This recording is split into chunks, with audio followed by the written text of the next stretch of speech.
Hey, Jack. All right. You got this stuff? Yeah, all cleaned in oil. Oh, yeah. Beautiful. Beautiful. Let's get it on. Who are these guys? It's my theme music. Every good hero should have some.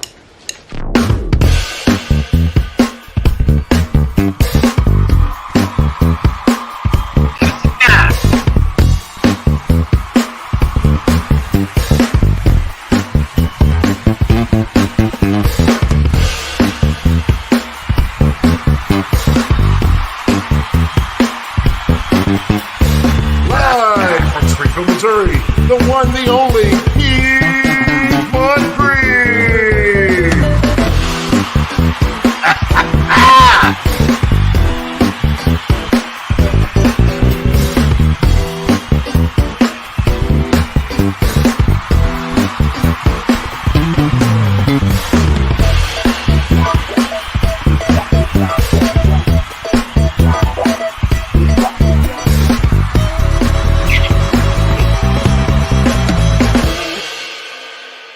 Excuse me, can I get a cup of coffee? Black? Can't you see we talking? White? Good morning, everyone. It is September 7th. Wow. This year for me seemingly has kind of flown by. I don't know about you guys, but it's really just seemed to hit the accelerator. I'd like to introduce the two men who make it possible for me to do this. Das Wolfen, John, and Martin. How are you guys? I'm doing okay. Doing fine. Good morning, everybody. Man, I love that intro music. I think it dates me. Yeah, I'm a 70s guy. Like, what can I say? It's very, very 70s, although it kind of almost at times reminds me of the theme music for the Arsenio Hall show. Good morning, Penny. Wow. I really do miss Arsenio. I know he wasn't everybody's cup of tea, but I love the heck out of that show. Well, I didn't have the opportunity to. Oh, it was really good stuff, man. I knew of his existence because mainly Passenger 57. Well, let me just say, we'll take a few moments out here. Let me just say about the Arsenio Hall show. It was noted because it did things that a lot of other shows weren't doing at that time. And it highlighted performers who either, for whatever reason, had never been on The Tonight Show or other traditional talk shows at that time, for whatever reason. And so became a haven for really breaking a lot of acts, mainly urban acts, who couldn't break through, couldn't get on The Tonight Show, couldn't get on David Letterman, couldn't get on other shows, and they just went straight to Arsenio. And I'm telling you right now, I don't know about the sequel comeback show that he had, but the original one, man, that was the hottest ticket in Hollywood because of what went on every night in the green room. There have been stories about the parties in the green room, man. But the night that, for me, the all-time best episode was the night that Arsenio let Prince take over the entire show. So he was not only to be interviewed, he was all of the music. Nice. Prince and his band took over. Did whatever they wanted to do. Yeah. Here we had another Arsenio fan. It was hard not to be an Arsenio fan. It really was. It wasn't against. It wasn't anything against anybody else. Look, I loved Leno. I know that's kind of controversial to say. I loved Leno. I had opportunity to meet Leno twice. I found him to be very charming, very knowledgeable, some of the advice that he had for me was, a lot of people, was just great advice about being in the industry. And it's something that today, a lot of today's people should follow. I know that there are people out there who aren't fans of Leno, and that's fine. But I just love Leno. I also loved Letterman. I thought Letterman was really cool. I thought he was a great guy. Not too many other people rank as high with me, but those two. I was never a David Letterman fan. That's all right. It's all right not to be a David Letterman fan. Yeah. Anyway, let's get to today's topic. Because it is Thursday morning. We got several people wanting to drink their coffees. Although before I officially begin, again, let me just start with everyone in the chat. Big hello to Miss Penny. And of course, Anima Confusa, because, she's our good luck charm. Twirly Wolf. Hi there to you, Twirly Wolf. Wow. Anyway, today is really something that is a tradition with me.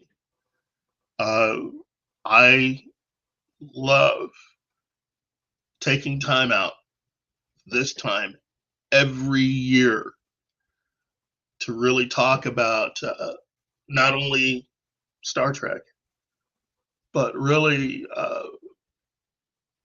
these other two shows that I feel were also very important. The Prisoner and Space 1999.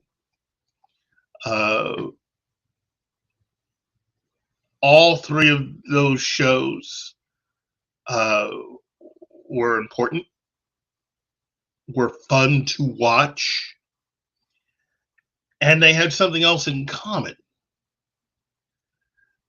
Strong writing. I mean, incredibly strong writing. It is it's not just my view. I mean, I think it's pretty much been borne out that if you're going to have any success creating anything that's worth anything as far as television and everything else, but especially television, you need to have a great writer's room. And that's not just really an opinion that has been borne out over time. And the thing about these three shows is that they are a testament to that. There are others. Unfortunately, what we're seeing right now with a lot of current shows, a lot of, especially, and I know it seems like I'm picking on them, but they make it too easy. A lot of the Disney shows is that seems to be their big problem, which is good writing. I'm worried about that with Daredevil and The Punisher. But I must say they won me over when they were on Netflix. You had great writing. Did you see the news this morning that broke? I guess it was yesterday. That they can't. Before Marvel took it over, they were planning a Daughters of the Dragon series. Yeah, that's about right, considering how popular all the other shows were. I mean, that is it. And the fact that somebody decided that it was very important for them to have full creative control over those shows, or at least over those characters, and to bring them over, speaks volumes as to how, I'm going to go ahead and say it, as to how Marvel ended up where it is right now, being under the control of Disney. Because I don't think anything's really gone right besides what happened. If you take phases 1 through 3 out of all of this has been a failure of epic proportions. I mean, just bad. I have never seen a company, and in this case, a particular studio, regress so quickly. But, you know, that's what happens when you've decided that it's more important to try to cut corners, try to make decisions financially, or in certain cases, politically. And you decide to ignore decades of stories, character development, even the wishes of the actual creators of certain characters to go off and just basically do whatever you want to do. And Marvel's not the only one that's suffering through that. I mean, we can see that in almost everything. Doctor Who, Star Wars, and unfortunately Star Trek. This is really never going to get better until the quality of the writing gets back to at least where it was for a lot of these shows, especially shows like the ones that I'll be talking about today. Well, that's not going to happen because they've driven all the good writers out of Hollywood. Unfortunately, yes. Unfortunately, yes. But you know what? I still believe that there are people out there that do believe in quality. You know, when they create their own thing and are given an opportunity to present their new thing. When you look at something like one of the biggest shows was Breaking Bad. Well, if it had not been for the X-Files, you would not have had Breaking Bad. You know, that's pretty much where you take someone who was not the showrunner and you gave this person the opportunity of creating their own show. And right out of the box, they give you Breaking Bad. You know, I mean, I'm sure there are people that haven't seen Breaking Bad. And if you haven't, personally, I think you're missing out. That show is worth your time, as are the 3 shows I'll be talking about today. But quality writing is something that should be worth its weight in gold.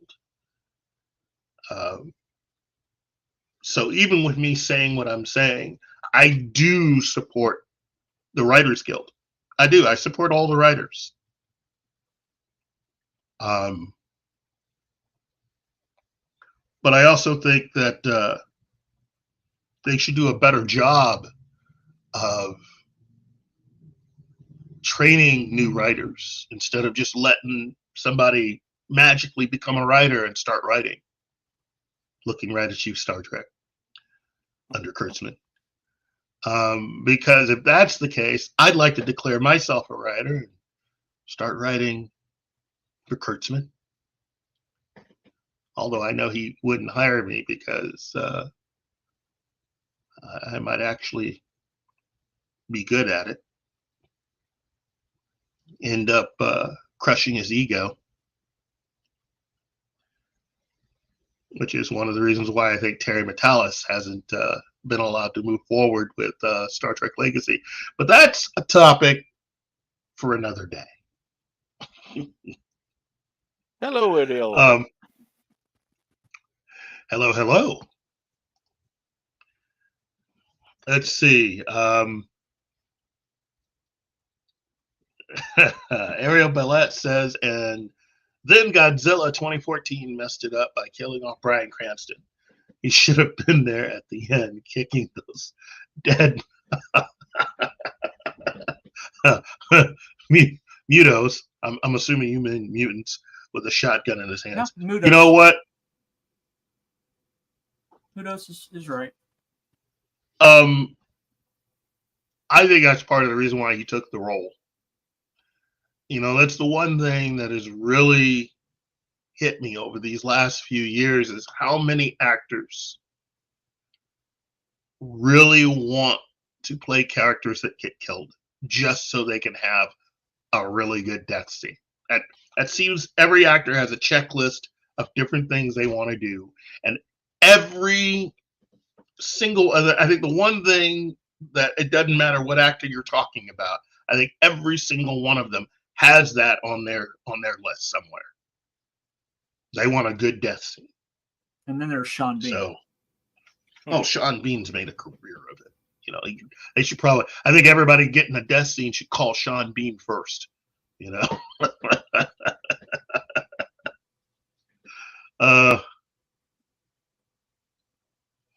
Let's see. But yeah.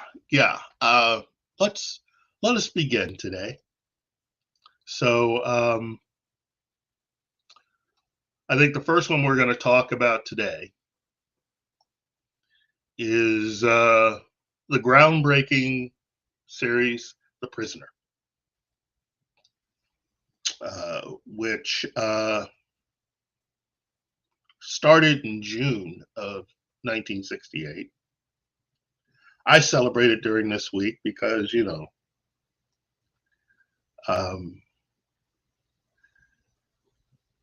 that's when I kind of sort of started watching it when I was younger. And I always think of it as something to be celebrated at this time anyway, you know.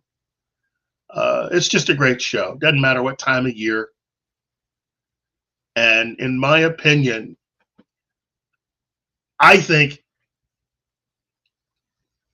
Akiva Goldsman has really this show in mind when it comes to the way that he's handling Strange New Worlds. And what I mean is, he thinks that overall, he's trying to keep a whole history of Star Trek together, and the level of writing that he's turning out is of this quality. I just like to officially tell him, no, it's not. Unfortunately, you have all these great actors, and you're turning out some just bad writing. Not consistently bad. You've shown shades of possibility here or there, but consistently, your take on the Star Trek universe, Goldsman, is just awful, because he actually does believe that everything he's doing fits in with the entire Star Trek series and all the sequels and spinoffs. And that the reason for creating something or having a script that contradicts something in Star Trek and in any of the spinoff shows that have come before, you know, shows done by much better writers and showrunners than he, that's his way of fixing it. And because the company he's working for holds the rights to Star Trek, that means everything he's doing automatically becomes canon, and he's allowed to change it.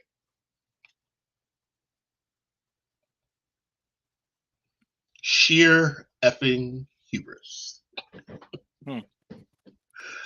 That is his act, and that is his actual thought on that. This is where, you know, this is where all this stuff comes from. This is the reason why the idea that we have multiple universes fits, because of all the changes. And since Kurtzman and Goldsman have that in their minds, okay, that automatically means that everything that Discovery and Strange New Worlds does is in a whole separate timeline from all the stuff that's come before, automatically. Even down to like the birth of Khan. In fact, they talk about it in an episode of Strange New Worlds. It's a plot point that they moved it.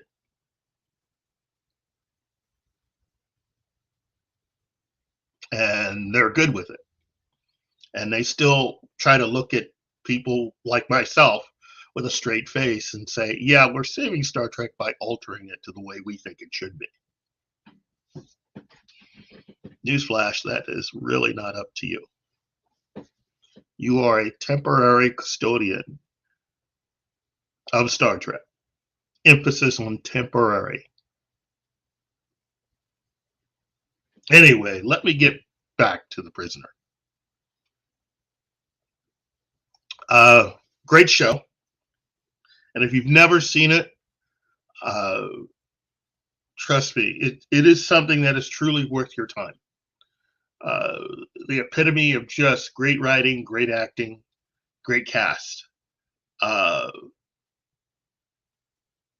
Led off by actor Patrick McGoohan and Leo McKern. Patrick McGoohan is an actor who, veteran actor. A lot of you here would remember him from the film. Well, a lot of younger viewers would probably remember him from Braveheart. But what you may not have known about him is I think he's one of the most successful actor, writer, producers in the history of television. This guy had a brain and a viewpoint and wanted to make sure that people understood the quality of what he was wanting to put out there in a show that is, I think, part suspense, spy, a little bit of sci-fi, and a tiny bit of Twilight Zone sprinkled in there in a way, at least given the quality of the writing that these episodes had. And again, it's hard to understand what I'm talking about without really having seen the show. But trust me on this. This is a really good show. And as I said before, it all comes down to the writers. One of them is Mr. David Tomlin. Okay? David Tomlin, OBE, Order of the British Empire. So he was knighted. He passed away in 2005. But he was a film and television producer, assistant director, and director. And he had worked with Mr. Patrick McGoohan on his previous television series called Danger Man, which was a spy show.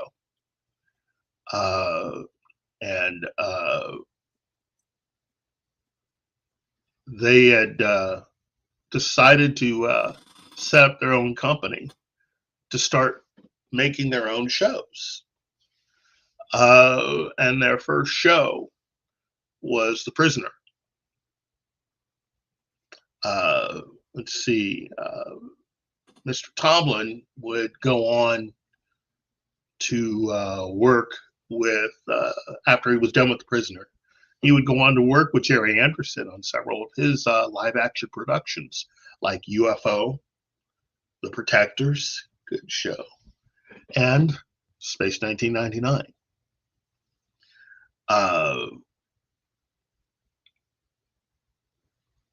And he was presented with the BAFTA's Michael Balkin Award, now known as the Outstanding British Contribution to Cinema Award, in 2003, with Richard Attenborough.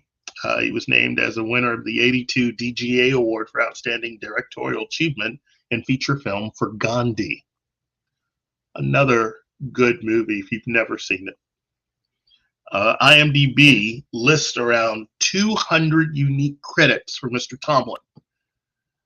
Okay. But get this, in 1982, he himself estimated he had already worked on around 500 films. Tomlin told an interviewer for a program broadcast in '84, "I only know that because I just worked on a George Lucas film called Return of the Jedi.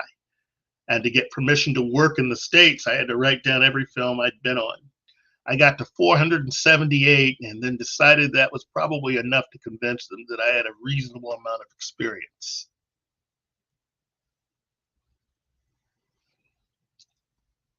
Wow. Yeah. Reasonable amount. Okay, that is his 500 credits on it. I think it's okay. I mean, that's like John Wayne level. If you've never seen all of John Wayne's credits, my goodness. Oh man. Let's see. Ariel. Okay, yeah, Ariel's up on this today. Let's go back to 10:21 a.m. Let's see. Ariel says, "I thought it was still in the regular timeline, just in different era." Nope. Sorry. That's what you were supposed to think. But they are making changes. See, once you start doing that and acting like you have the power to do that to that material. Now, in fact, there is a theory that there are in actuality 3 separate timelines within Star Trek. Okay? It's a very simple theory, and I really do subscribe to it.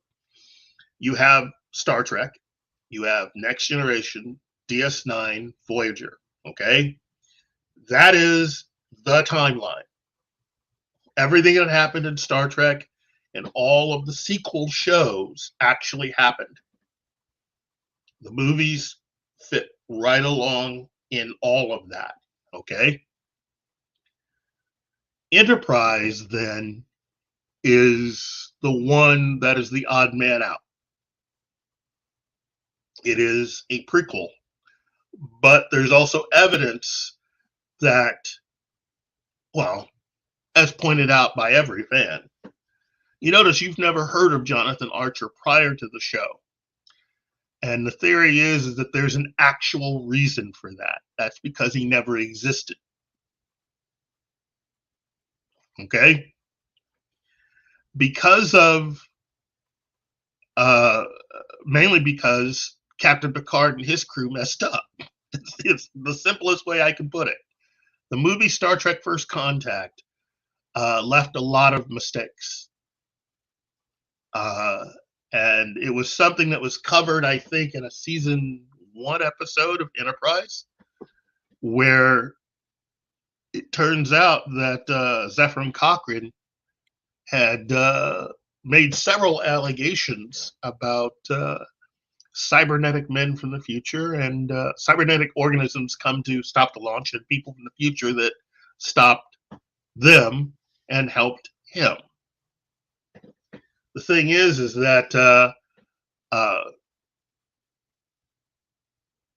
what some fans have decided to just put off to the side is the fact that the Enterprise crew made a lot of mistakes. One, they told Zefram Cochrane, and they allowed him and everyone else to keep their memories.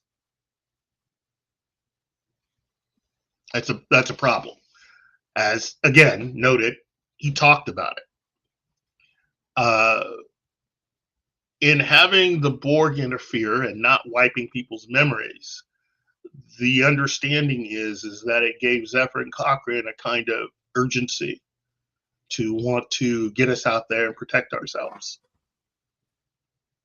So by infecting the timeline in that way, you're moving everything forward rather than it just being First Contact, Cochrane's already flown, the Vulcans come, and you just have a natural relationship. Now you have somebody in this case, Zephyr Cochrane and those people with him, that have a vested interest in getting out there. So with even just that minute change changes things. And that that in turn created circumstances that led to Jonathan Archer and the NX-01 and that Enterprise, which again, none of that existed for Star Trek, Next Gen, Deep Space Nine, or Voyager. Archer does not exist. The NX-01 does not exist. So that's a separate timeline. Enterprise's new timeline with Jonathan Archer is what leads us to Discovery and Strange New Worlds, which is the reason why the Enterprise in Strange New Worlds is not the same Enterprise, because that Enterprise in Strange New Worlds is a much bigger ship than the real Enterprise. That's the reason why. That's the reason why, really, the captain's cabin is basically a small apartment. You know, and again, I know there are people going, you know, they just want it all to be the same thing. I wish it could be too, but the writers of these shows are making changes, and they're admitting to these changes. So by its very nature, it's two different things. That also means that J.J. Abrams's Star Trek films are really offshoots of the universe that Jonathan Archer helped to create. And so, and that's the reason why, again, I will tell people, you can Google this, look at the uniforms in Star Trek Beyond, and notice how they look almost identical to the uniforms used in Strange New Worlds. There you go. Yeah. It's three different timelines, kids. And the thing is, there's nothing wrong with that. That's all I've been saying all along. I'm the one still getting a lot of hate for even suggesting it, because certain people don't want to deal with that. But no, it's three different timelines.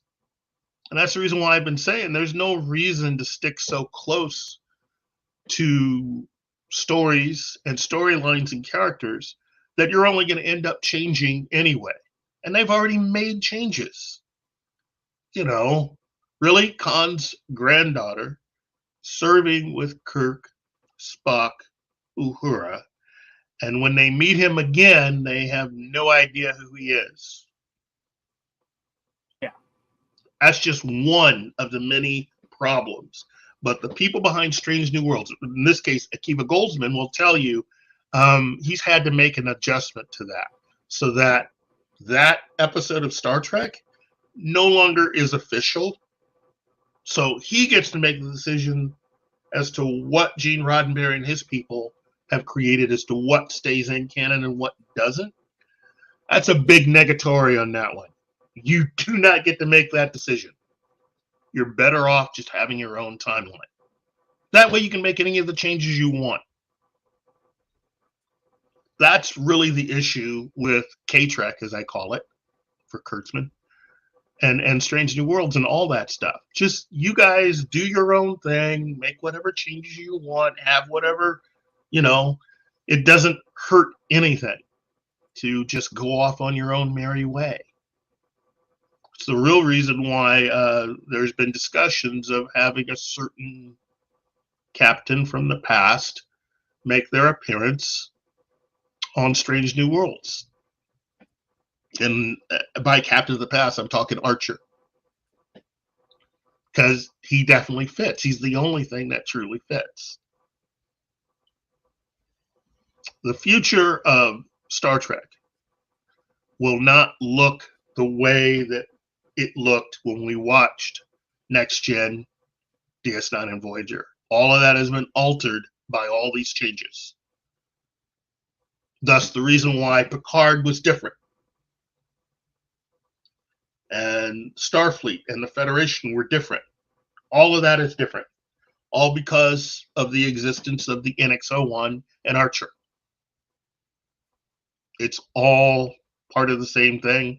It's all its own timeline. That's all I've said. That's all I've really, had for all of this. Anyway, let's get back to the prisoner. Let's see. And Ariel Ballat, Jonathan Archer's dad, when they created the warp. Yeah, all of that is part of a new timeline. I'm sorry. It's all new. It's all part of a new timeline. Yeah, he did. Yeah, it's, again,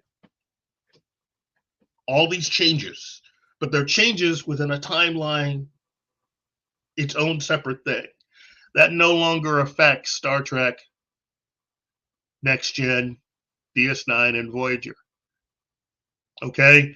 Since they've left the original timeline, there have been no alterations to all that. It's all the same thing. All of those shows, Star Trek and its sequels, have their own timeline, their own future. It's all okay. But when it comes to the show Enterprise really did open up the door to make all the changes with Discovery and Strange New Worlds, and also led to a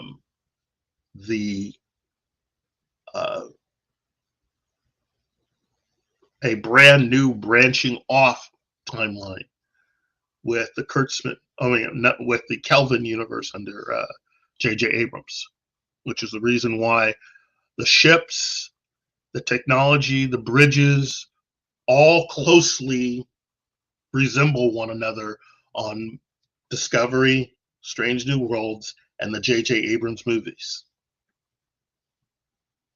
Don't take my word for it. Google it and look at it yourself. That's what they're aiming for. Anyway,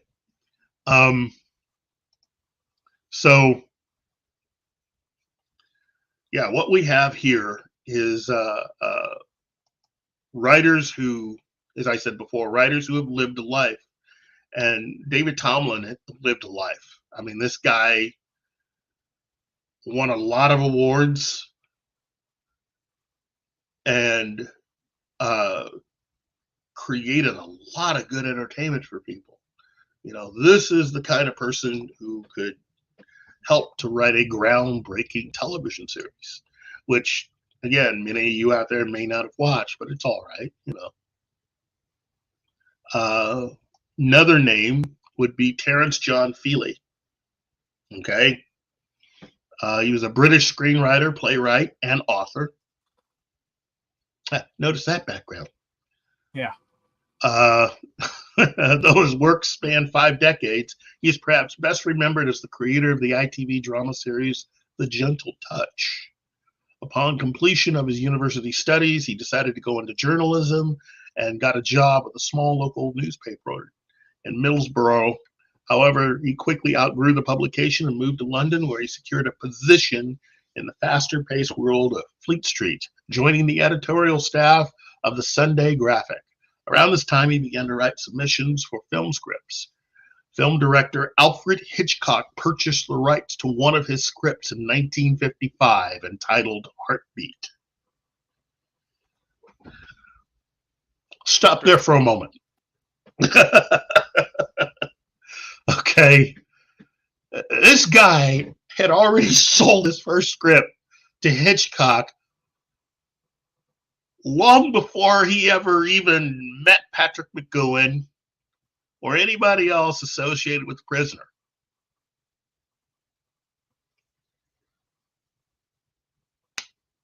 And he was one of the writers. Yeah. I mean, Wow. That's two major names for this show, who were just one of many who contributed to this show and made really, really good entertainment. There's a lot more material related to Terrence John Feely and what he was able to accomplish. I strongly suggest that you look him up on IMDb or Google and look at what this guy did. I'm sitting here, I'm just amazed. The next name that we're going to go to is George Markston, a British journalist and writer of thrillers and teleplays. He was the script editor of the British series The Prisoner for the first 13 episodes and appeared briefly in its title sequence. Markston also wrote for or story edited other television series, specializing in espionage stories, and jointly ran a successful literary agency for screenwriters. Notice, smart guy. He moved into television, first on the factual series The Week, before acting as story consultant and contributing to multiple episodes of ITC's Court Martial, which came out in 1966, and then joining Danger Man as a story consultant for the last black and white episode, then story editor for the 2 episodes which were made in color. Around this time, he also wrote 4 episodes for Red Fusion's children's drama series, Sen Foster, and worked on the script for Peter Yates's Robbery, a fictionalized feature film based on the 1963 Great Train Robbery. When Patrick McGowan announced his decision to leave Danger Man, Markston edited the basic ideas that McGowan had worked on since 1962 that became the Prisoner series. Wow. Together with producer David Tomlin and the star McGowan, Markston co-wrote the first story, Arrival, and then settled in as script editor for the series. He later described the job of story editor as the key man in any series. He is the man in whose hands is the ethos of the series, the spirit of the series, and it is his job to cast the writers and the authors the way a director casts the actors and the stars. Wow. What do you guys think? Well, it's definitely a different time than it is now. Oh, yeah. I mean, that's a lot of experience. Yeah. Okay. A lot of experience. Just with the 3 gentlemen that I've talked about up to this point. The Prisoner, you can see why that show is thoughtful and very cerebral compared to a lot of other programs that have come before or since. It's a thinking person's series in that sense.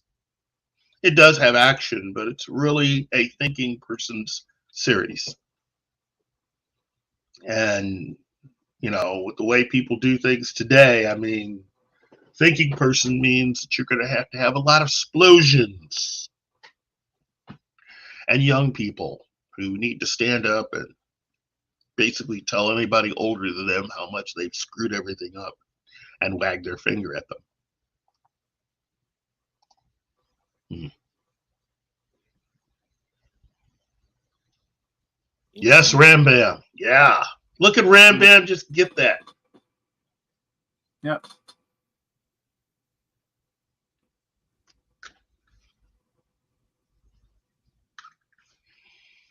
Let's see. That's all right, Ram Bam. That's A-okay. But that's just a small sampling of some of the writers just on The Prisoner alone. Okay? You can now understand the quality of what you're getting based on the kinds of people who are allowed to write for that show. Because everything really does flow from that. And you can also see that it's difficult sometimes to fill a writer's room with the kinds of people who are the best at that kind of writing. You can also see why it has been hard to make shows like that. You know, it's just as easy just to write a show that is all about people just pulling out guns and shooting anything that moves. It's far easier than having a thinking person's television show about free will and choice. Well, I mean, those aren't precisely welcome concepts nowadays. well, and Martin, you can understand then why this show has been so popular since its debut. You know, I mean, this is a show that lasted, I think, a year, and all the episodes are out there now. I mean, you can find them. But this is why a show from 1967 is still popular today. I mean, if somebody had told them back then that the show would have that kind of longevity, wow. But this is normal for some of these people back then, which also kind of tells you where we are quality-wise with the current groups of writers that we have, and the way that the entertainment industry has changed. This is the level of entertainment that they think you are worth. But don't worry, because they're going to spend a lot of money to tell you some really bad stories. Which is pretty much what K-Trek is. It's just a lot of money spent on telling you some really bad stories.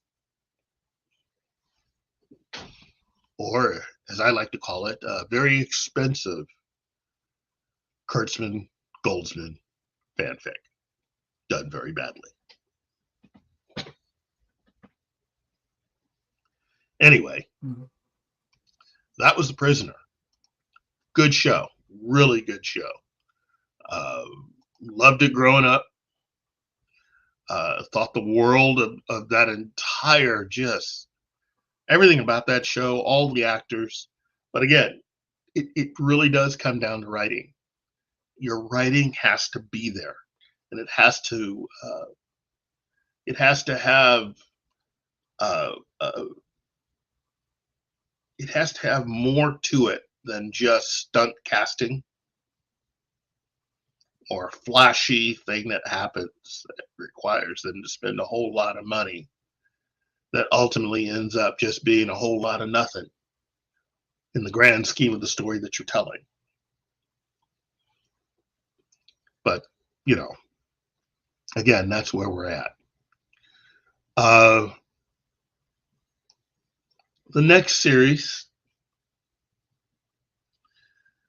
is one of my personal favorites from my childhood. And it is a really well done show.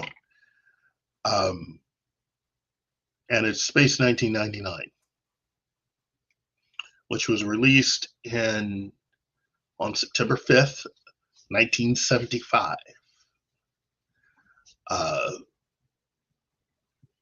This show was, it truly was groundbreaking back when saying that word meant something.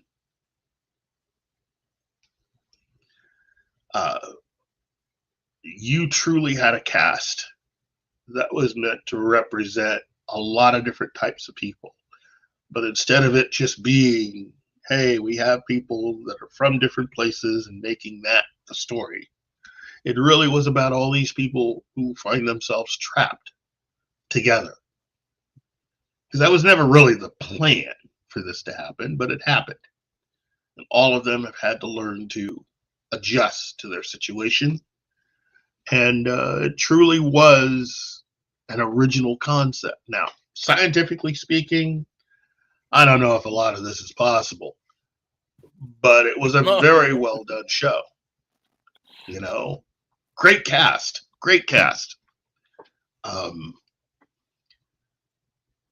And The amount of go energy ahead. required to move the moon out of orbit would actually destroy the moon. Yes, it would. And Yes, it would. even if the moon survived, man, that acceleration would have squashed everybody on Moonbase Alpha. Yeah. Yes, it would have. But you know what? This is a television series from the minds of the people who gave us Joe 90 and Supercar and the Thunderbirds. You know, this is. I do not mean this at all as a slight at all. I mean it as really just something honest. This is really something that they have been doing for years. When you look at their Supermarionation programs, really Space 1999 is just an outgrowth of the kinds of stories they were telling for years anyway. You know, the Supermarionation stuff was just almost like preparing for telling this story with live actors instead of marionettes, puppets. That's all. And when you look at the previous two shows, especially UFO, the two live action shows that Jerry Anderson was responsible for, the UFO and the Protectors. It was taking everything that Jerry and Sylvia had learned in doing all their previous shows and just trying to find a way of bringing human actors into it to allow them to add what they added. And let me just say that the visual effects for this show are amazing considering when this show was, and to be able to do it on a weekly basis. I gotta say, look, in my honest and very humble opinion, the visual effects for this show are still better than the very expensive visual effects they ended up coming up with for a lot of other shows that came out in the 1970s, especially one particular show that was allowed to debut in movie theaters and eventually made its way as a 2-hour premiere on television. That's Battlestar Galactica. And that's hiring a lot of the people that worked on Star Trek to do it. But I'm telling you, when you honestly look at the visual effects, I think Space 1999 is slightly better, just slightly better. Well, I think, especially about around the miniatures, I think they are more like grounded in our engineering reality. Mm-hmm. So they look more credible, more real. Mm-hmm. Yeah. I would say that's the difference. And of course, the interior of the moon base, it has more detail than the interiors of the Galactica. Mm-hmm. Yeah. Well, and plus, you know, Battlestar Galactica being something that was possible only because of the success of Star Wars. Whereas Space 1999, I mean, you know, Star Wars was in production by season 2 of this series. Yeah, there's even. And continue. Oh, go ahead. I know that there's even this story that The Millennium Falcon, the original design, was in fact the Corellian Corvette, the Mm-hmm. 1024, but the cockpit instead was rotated 90 degrees. Mm-hmm. The cockpit, the ship didn't resemble a hammer then. The, it, so you could say the cockpit was the same cockpit that the Millennial Falcon now has. But Mm-hmm. as you remember, they were producing Star Wars in UK, and somebody Yeah. told Lucas, "There's a problem. There's this show Space 1999 that we're filming here, and this ship resembles the Eagles." Mm-hmm. So they decide to rotate the cabin and relegate the that design to for the Corvette and redesign the Millennium Falcon. And that's the story with the hamburger and the olive aside. That was the inspiration of the last moment inspiration. For, I mean, they have the model constructed and everything, and then they say, no, we cannot use this for this purpose.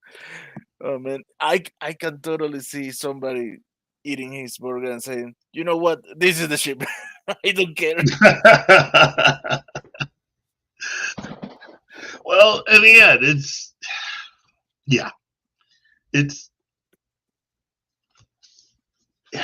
I know that Space 1999 is not looked on. It's not a show that is remembered outside of a lot of its fan base by the general public. I mean, when Star Wars came out, that basically was it for everybody.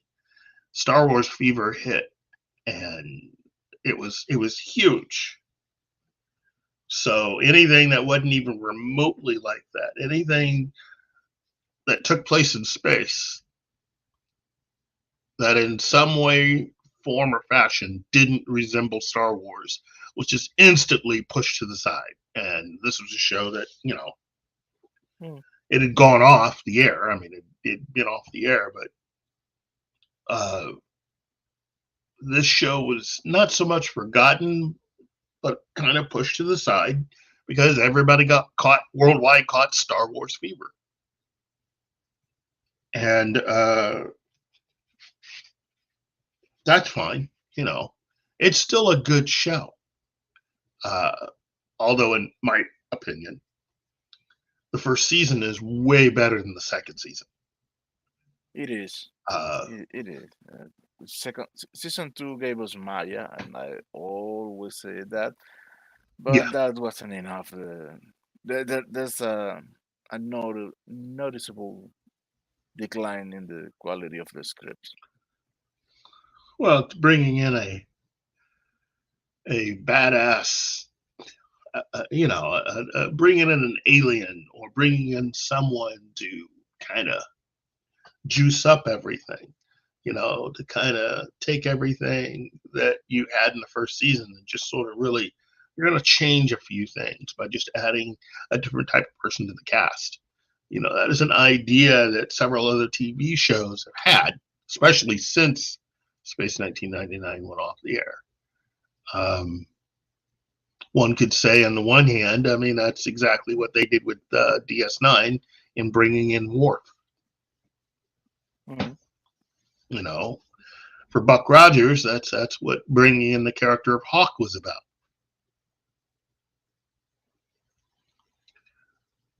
But for other shows, it works. Sometimes it doesn't. I think it worked for the most part with Star Trek Voyager. Personally, I still think they should have worked out with 7 of 9.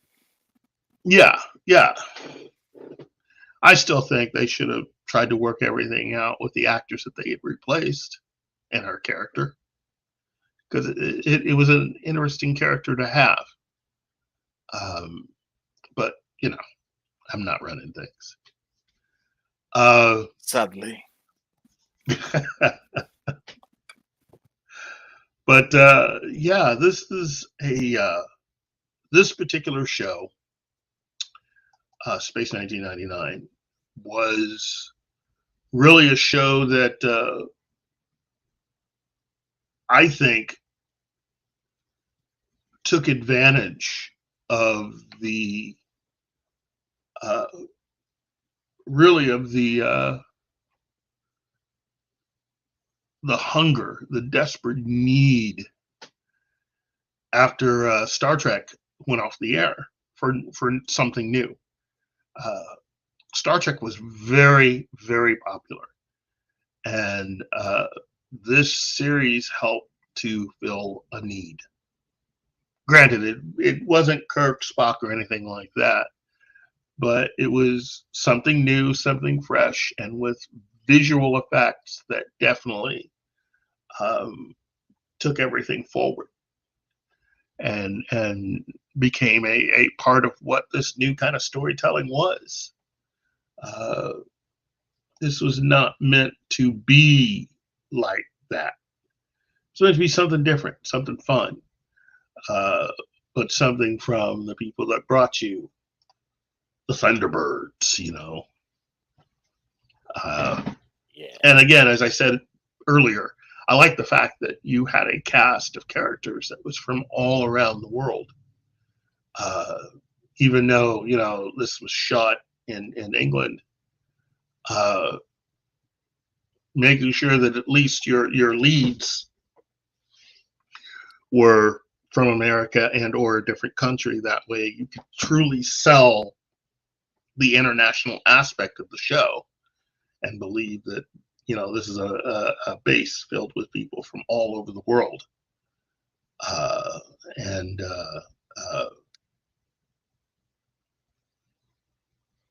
much like UFO before, show everyone working together, everyone confidently and competently working together.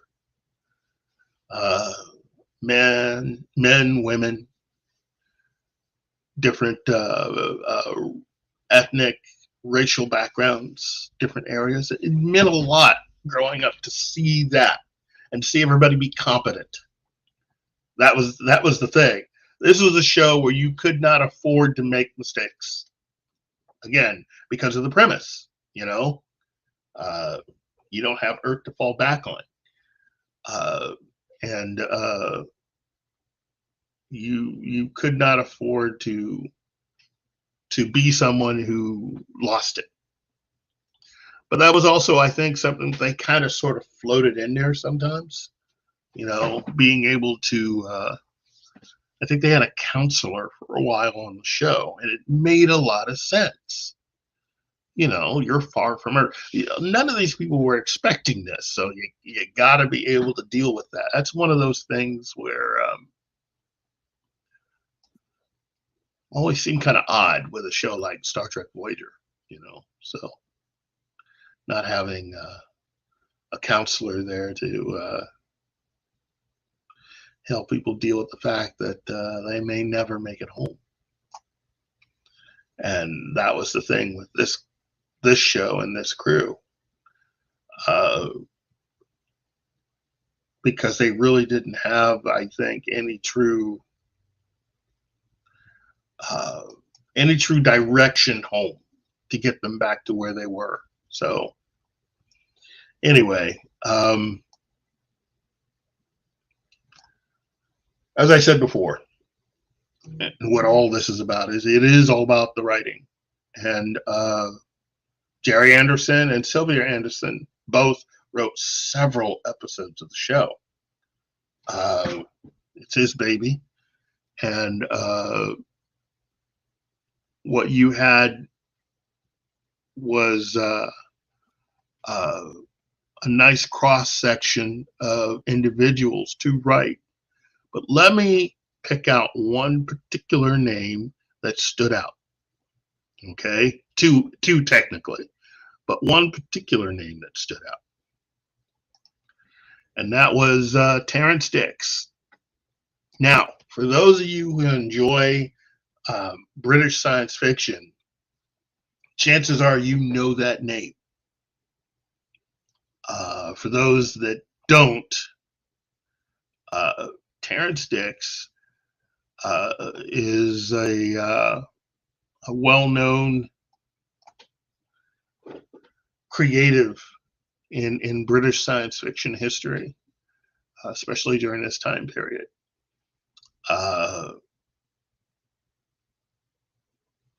His breakthrough into television came when his friend Malcolm Hulk, whom he had met when he rented a room from him, asked for his help with the scripting of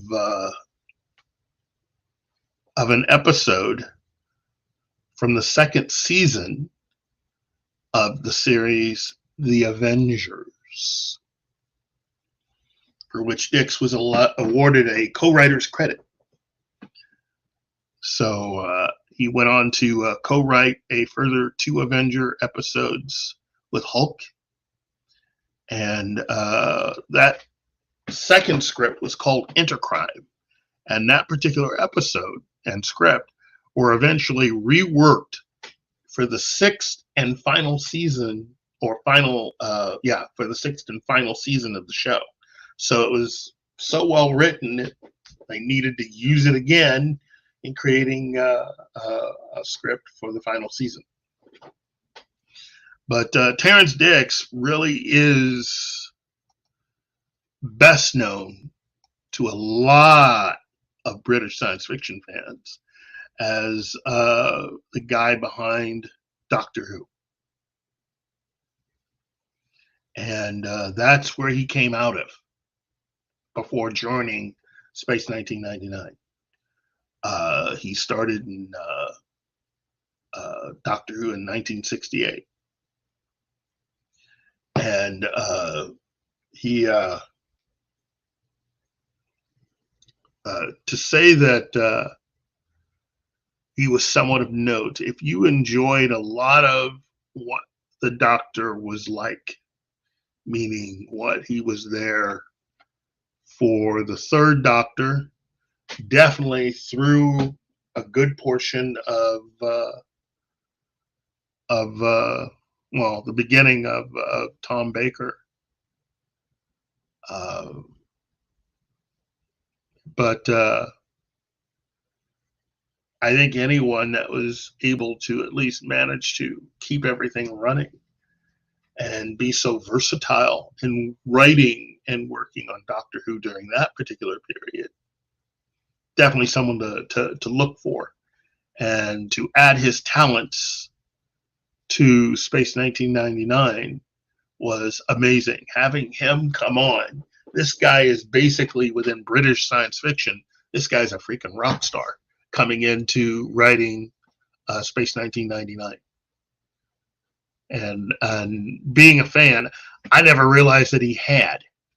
So it kind of surprised me when doing research for this that Terrence Dix had actually wrote for Space 1999. Makes sense, but why wouldn't you want Terrence Dix to work on your show, considering, as I said before, that he had worked on Doctor Who? What do you guys think?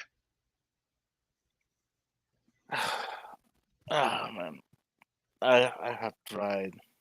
I have quit trying to understand why people do some things or do not do them.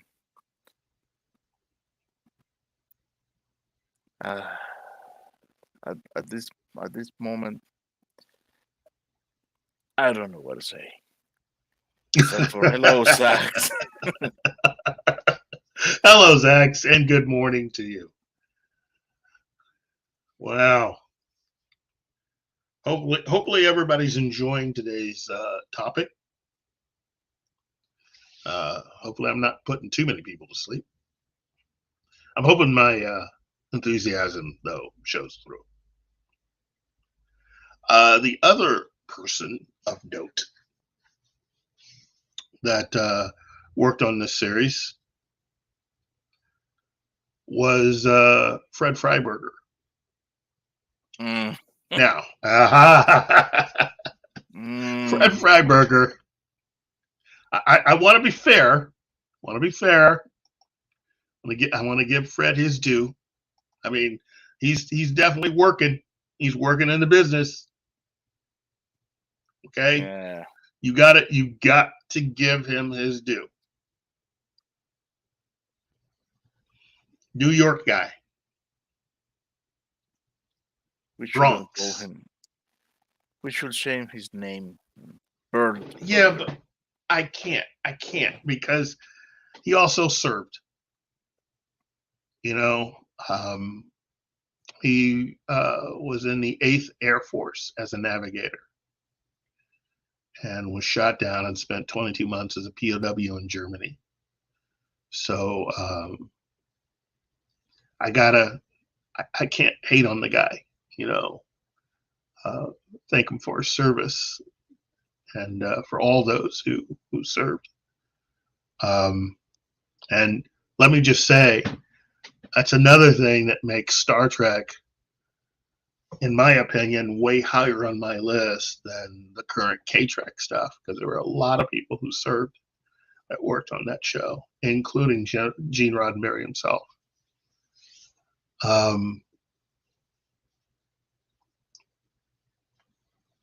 Anyway, to back up a bit, Fred Freiberger was the guy who was brought in to help out with Star Trek.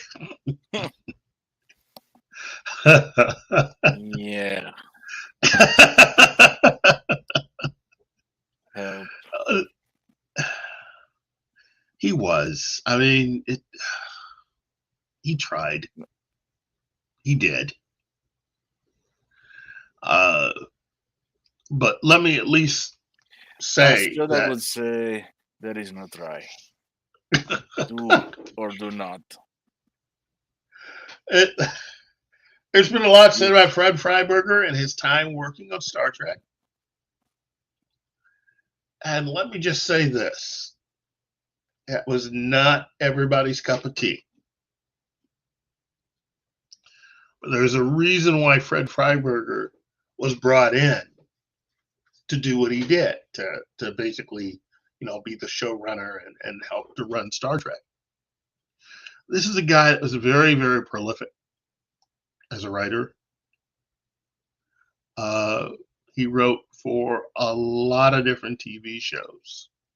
In fact, when you look at everything he had done even before Star Trek, you know, he wrote for Rawhide. Okay, and you got to remember, Rawhide's one of those shows that was a big hit show back then. This wasn't just some show that was kind of on the bubble, or, you know, no, this was a show that a lot of people watched. Have Gun Will Travel. He wrote an episode of the Beverly Hillbillies. Ben Casey. The Wild Wild West. The Fugitive, which would be later made into a movie starring Harrison Ford. An Academy Award nominated and winning movie, I think. He also wrote for The Big Valley. He even wrote for All in the Family and Ironside and Emergency. And I think he even created a story for the animated TV series, Josie and the Pussycats in Outer Space. Okay, look, let me just say right now, I know one thing doesn't really match the other, but I mean, look, a job's a job. Job's a job. Now, here's another reason why you got to lay off the guy a little bit. He actually wrote for C-Lab 2020.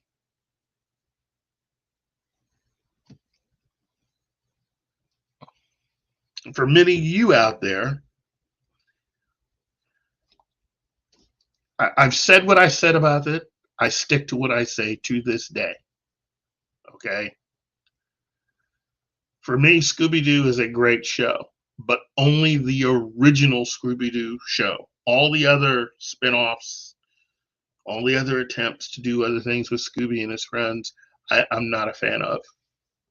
Okay.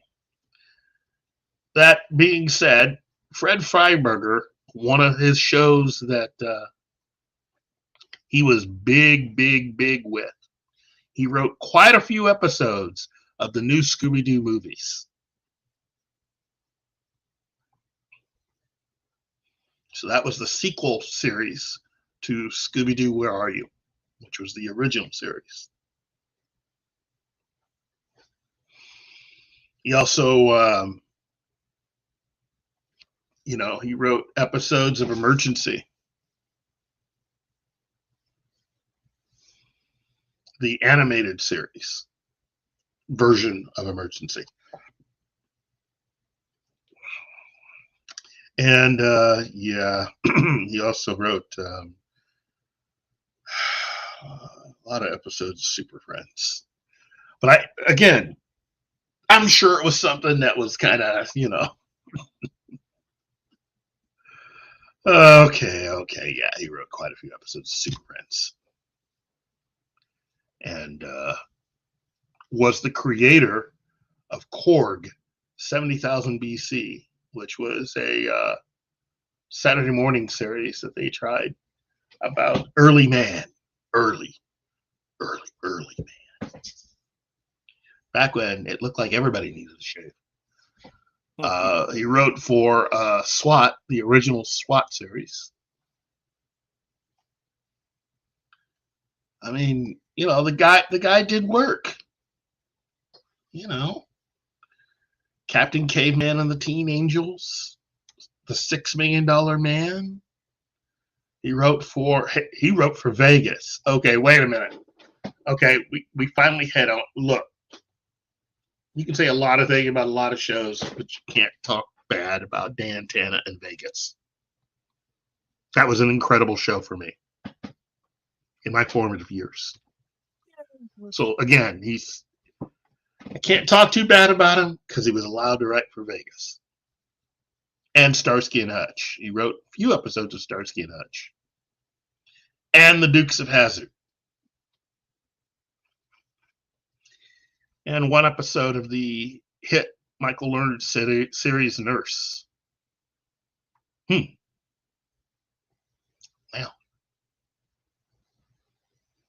And the new Mike Hammer. The one with Stacy Keach? Yeah. And of course, the syndicated Superboy television series. Yeah, the He thing wrote is, quite a few episodes of that. Say what? how many episodes per show does he write? Because it starts sounding to me like the typical case of you work a little in too many things. Sounds like, okay, here's the work. It's not that good. Don't call him again. I think he was the kind of guy you brought in if you needed someone to write something quick. I think that's the way that worked. I don't know. I like many of the shows that you have named. Again, taking into consideration that I didn't have access to all of them, but the ones that I had access to, I liked them. I liked them very much. Except for Scooby Doo. I don't know why it never captured my attention. But man, the decisions he took both in Star Trek and Space 1999 were abysmal. Yeah. Yeah. So I am not attacking the man, the human being, but I am not convinced of his quality as a showrunner. In fact, I am convinced he had no business being a showrunner. I agree. I don't think he was. Look, I'm not saying he ruined Star Trek or anything. I'm just saying he fulfilled a function for a while. He allowed the show to stay on the air for the time that he was on. But that overall, things could have been different, you know. But you know. Good morning, Mrs. A. Oh yeah, she writes, good morning. My notification was really late getting to me, so I'm just now getting caught up. Oh. Well, you know what? We are happy to have you. Indeed.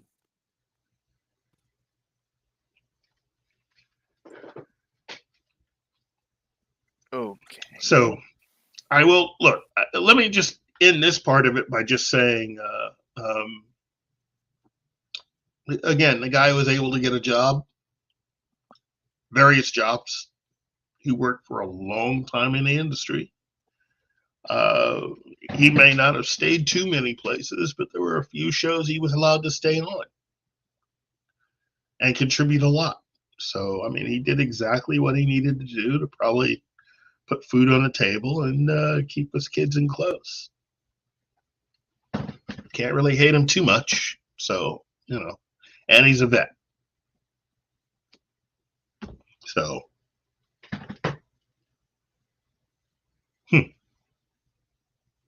you learn something new every day. But overall, Space 1999 show that lasted 2 years. And Fred Freiberger was allowed to be in charge of the second season of the show. And his way of keeping the show going was to change the costumes and change the look and bring in some new characters. You know, try to switch it up a bit and make it more exciting and make it more Monster of the Week, which was a decision that I think personally was a bad decision. So, and I think a lot of people would agree. You know, the quality of what he was able to do with Star Trek kind of took it a different direction. And I think the same thing for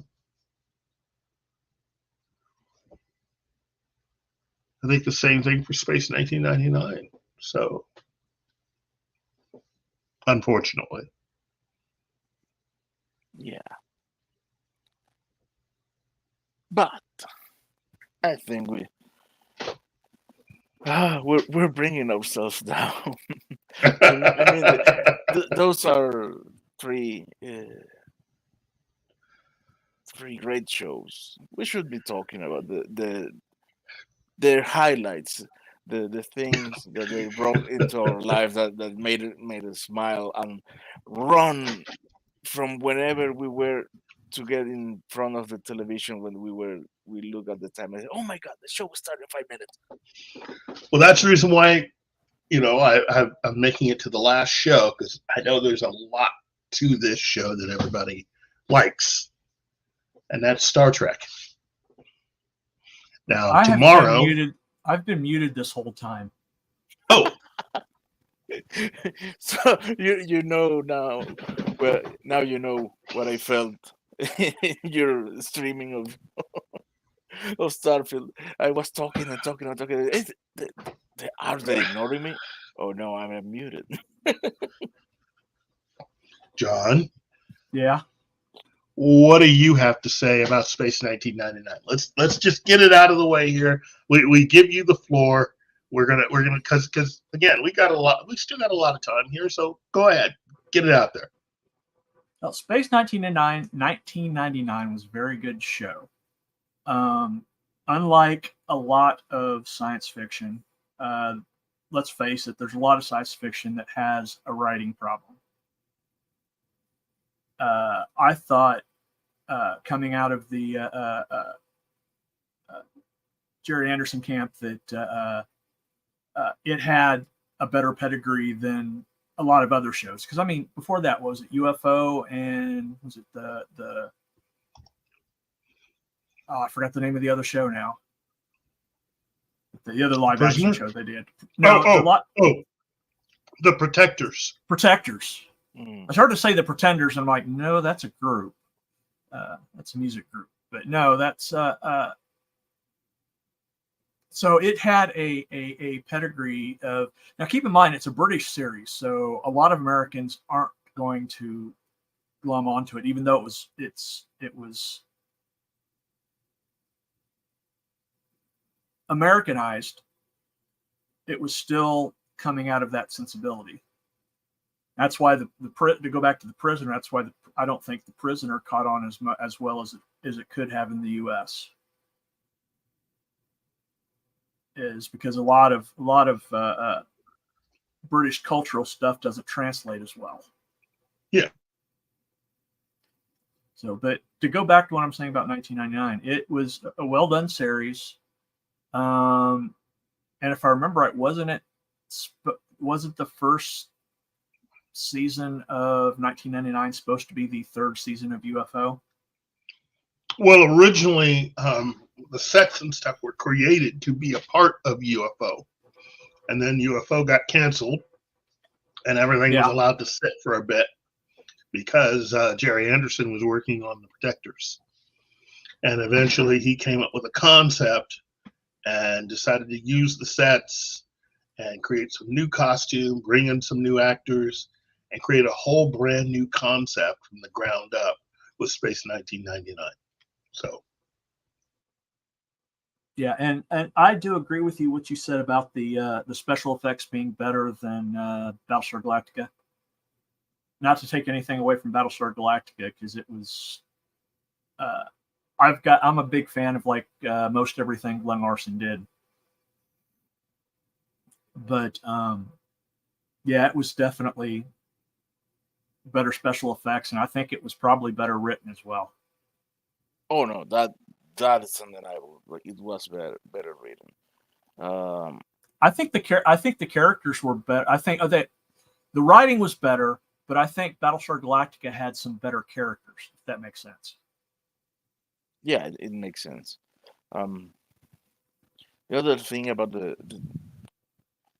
Galactica recycled too much footage of the starfighters. So you could see the same maneuvers over and over and over again. Sometimes in the same episode. Yeah. Yeah. Well, they did that to save money. Yeah, and even and God knows I love the miniature work in Galactica. I still think the miniatures work better on Space 1999. The design of the eagles. Yep. I think the thing is the eagle look more functional in their design. Yeah, you could actually see the eagle actually being a moon vehicle as opposed to Vipers flying through space. Yes. And even the landing pads and the way in which the moon base is constructed, you see that it's something that has been growing naturally, based on needs. yeah. So I would like to think that Space 1999 is very much for good or bad, it is very much a product of its time. So it's a futuristic projection of where we were at that time. And because everyone working on the show, well, again, I think because of Jerry and Sylvia Anderson's work on various other shows leading up to that, it gave them a lot of time to consider various things, how certain things would work. And so you're building up an entire world for these characters. And so the more you thought about things, the more logical things are. I think for people like us, the more real it becomes when it's used in a story. And there is at least with the first season, there is a realism in a sense for, I think for the whole thing.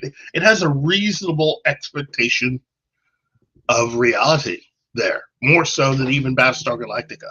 So, you know, I just think that you can the Eagle was definitely something that the Eagle was definitely something that you could actually see us using even back then.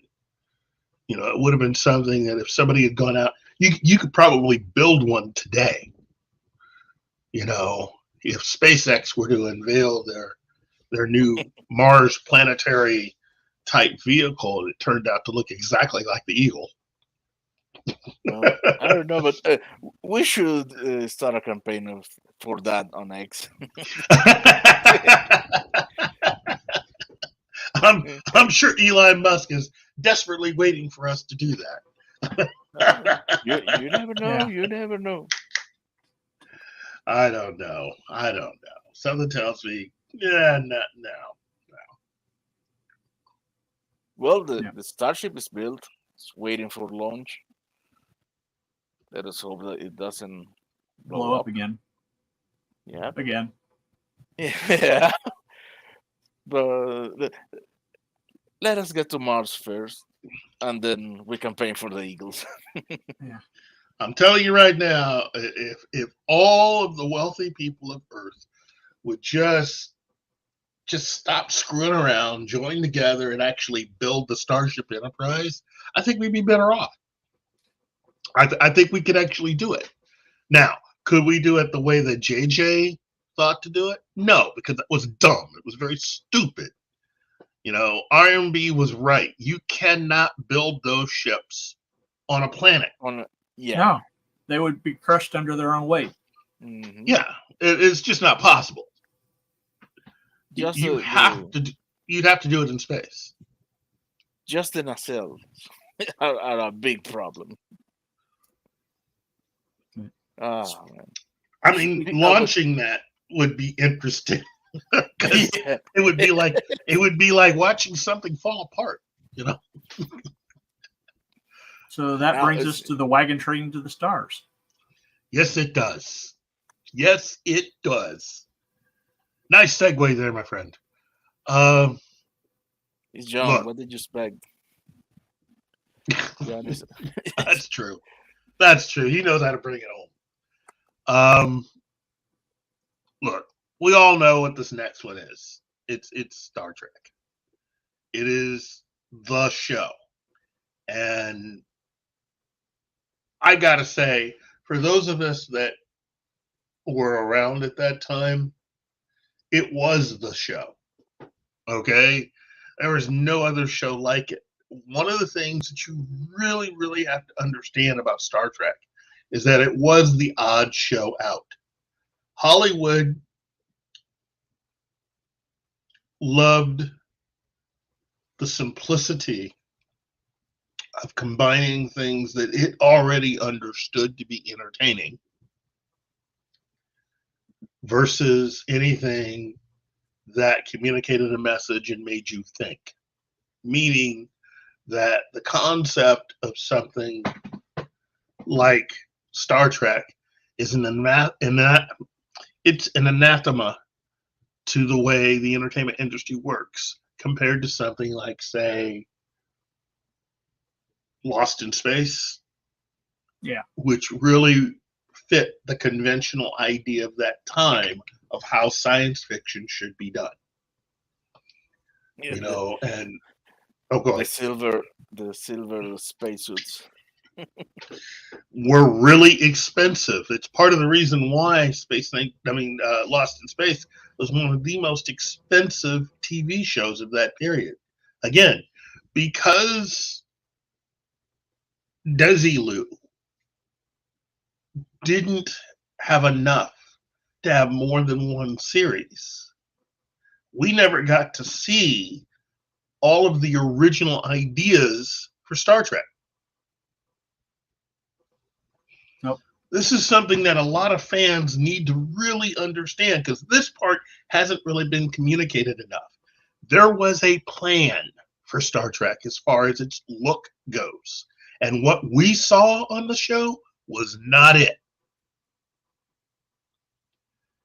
You know, it's kind of like you decide to go on vacation to Vegas.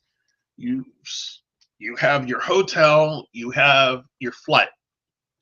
So basically, you're spending a lot of money just to go there and have a hotel. You're not going to have a lot of money to do a lot of other things once you get there.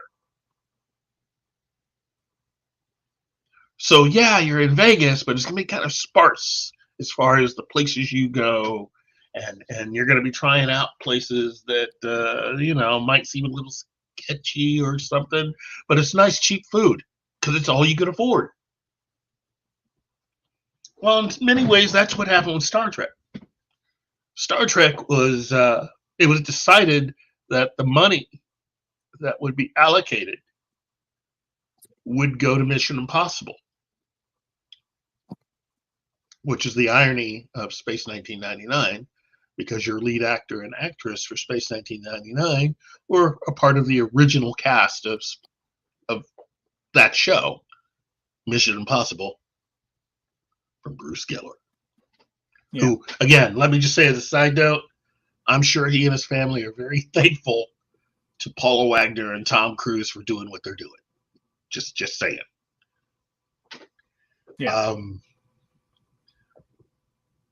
But Star Trek, it was revealed that, in fact, we talked about this last week, that part of what you were looking at was going to be a combination of things like what you had seen in the movie Forbidden Planet. And they were going to have a lot more matte paintings and various other things to use to create a lot of the alien environments and to add more to various sets to give off, a sense of the size of the Enterprise. Force perspective was used in the engine room, because what you saw in that engine room, it was meant to be an actual bigger place. What you saw in Star Trek the Motion Picture, it's about the size of the engine room on board the Enterprise. But for the show, the television series, they didn't have enough money to do everything with the sets they wanted to do. So, it's a very important set, though. But anyway, yeah, that's just one of those things that needs to be understood about Star Trek and the effect that it had on storytelling and the effect that it had on Hollywood. Because I got to tell you, once that show ended, once that show was officially no longer a part of NBC's regular broadcast programming and that show went into syndication, man, that thing took off like just a shot. Normal people who did not catch the show, even 6 months prior, you would have thought you were introducing a brand new show to many people, and they just loved it. That show just got big. I mean, literally huge overnight. And it went from being this show that, it's a science fiction show on NBC that was kind of weird, to wow. And NBC knew they messed up. They knew it. Especially when it started getting popular in syndication.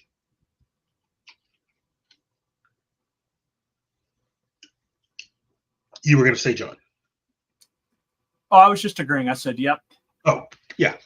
the show in and of itself,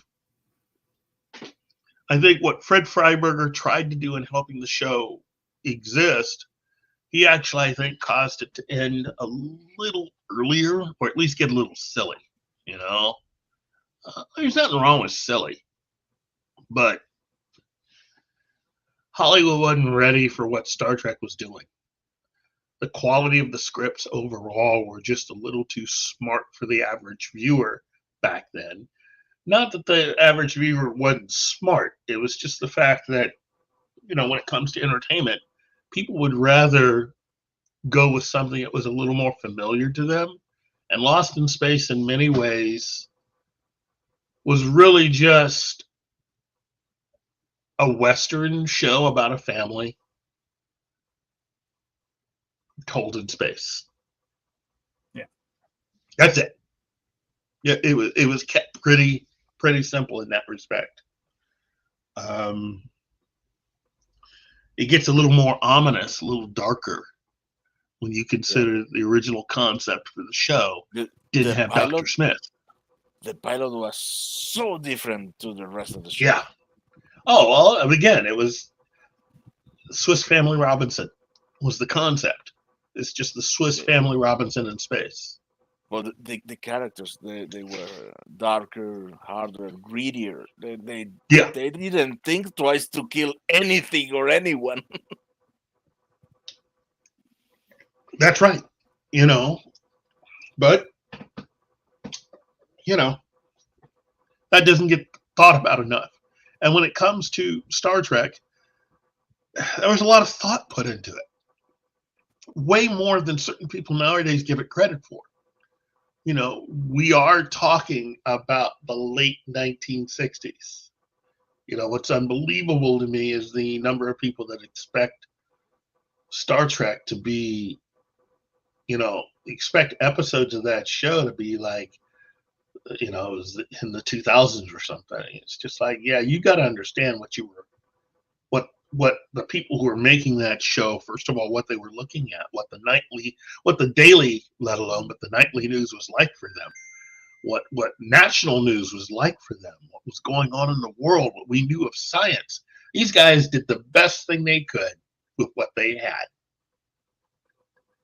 And had they been allowed to have more, probably would have knocked a lot of people's socks off. But the response to that show, once it hit syndication, it isn't just, hey, then the show would have lasted another year. The success, the amount of just eyes on the show would have rocketed this show into the stratosphere and would have made everybody on the show instantly famous, which is what really syndication did. So do you think it was more a problem of exposition? It was a problem of timing, in so much as when you would show the program. And then it was also a problem of cost. But I mean, once it got syndicated, it got on more screens at the same time. Yes. To keep it confined, a show with that budget requirement, that can be a problem. Yeah. Because you're not showing it to enough people. There's not enough people that knows that it exists. Yeah. Well, again, that also shows you how much time that NBC was given to the show as far as advertising. I mean, there was advertising, but it wasn't really on a level that Star Trek had by the time it went into syndication. You know, we're talking, the show's canceled in 69. I think it started syndication by late 69, early 70. So, hold on. What we had, we're missing a few people in the chat. Yeah, we have new arrivals. The Peter Venkman fan site. So let's see. When I was a kid, Peter Venkman fan site. When I was a kid, I thought Star Trek was something new, and that was in the 80s. I didn't know how old it was until my mom mentioned it was on when she was growing up. Oh, yeah. Oh, yeah. Yeah, thank you for the nice hit to my ego, Peter. I saw it in the 70s.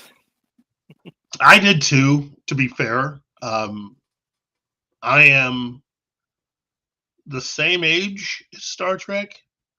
I was just born 2 months to the very day that it premiered. So I'm 2 months younger than this show.